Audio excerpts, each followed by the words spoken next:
लेकिन इतनी शिकायतों के बावजूद भी हमारे उसूल अब भी वही है। हमारे होते हुए किसी के साथ भी अन्याय नहीं हो सकता, और खास करके एक औरत के साथ तो बिल्कुल नहीं।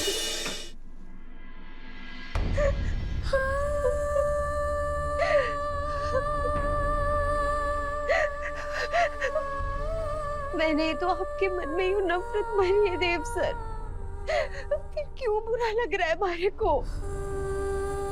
क्यों ये बेरुखी हमारे से बर्दाश्त नहीं हो रही? क्यों चैन नहीं आ रहा है हमारे को? क्यों क्यों हो रहा है हमारे साथ ऐसा?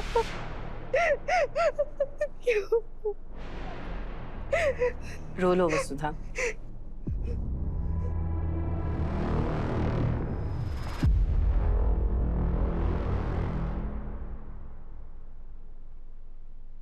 जी भर के रो लो, मन हल्का हो जाएगा। हम तुम्हारी तकलीफ समझ सकते हैं। दिल के सबसे करीब रहने वाला शख्स जब तुमसे दूर हो जाता है, दिल दर्द से फटने लगता है। देव को नंदिनी के करीब जाते देख तुम्हें जैसी तकलीफ हो रही है ना, उससे कई ज्यादा तकलीफ हुई थी हमें जब देव ने तुम्हारे लिए हमें छोड़ दिया था।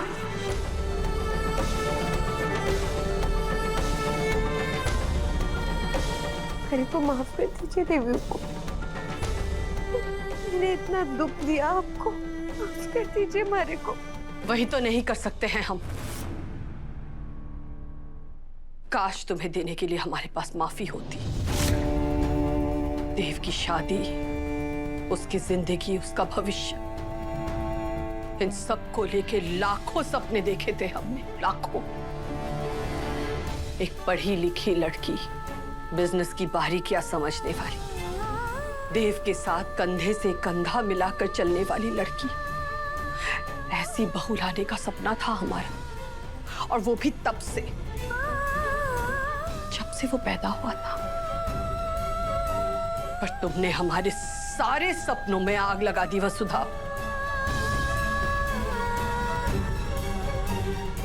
और इसके लिए शायद हम तुम्हें कभी माफ नहीं कर पाएंगे, लेकिन हम जानते हैं कि तुम दिल से अच्छी हो, इसीलिए तो हमने तुम्हें बेटी माना था। कितना खूबसूरत रिश्ता था हमारा, और तुमने तो वो रिश्ता भी खराब कर दिया। लेकिन इतनी शिकायतों के बावजूद भी हमारे उसूल अब भी वही है। हमारे होते हुए किसी के साथ भी अन्याय नहीं हो सकता, और खास करके एक औरत के साथ तो बिल्कुल नहीं। और तुम्हारे साथ हो रहा है वसुधा, और उसका कारण हम हैं। नहीं, और हम इस बोझ के साथ नहीं जी सकते हैं। वैसे भी देव अब वो देव रहा ही नहीं। अगर वो हमारे पास लौट भी आता है ना, तो भी वो तुम्हारा ही रहेगा। इसीलिए अपने पति को लेकर यहां से चली जाओ। हम देव को सब सच बता देंगे। नहीं देवी हुकुम, देवी हुकुम, आपने कसम खाई थी कि आप उन्हें कभी कुछ नहीं बताएंगी।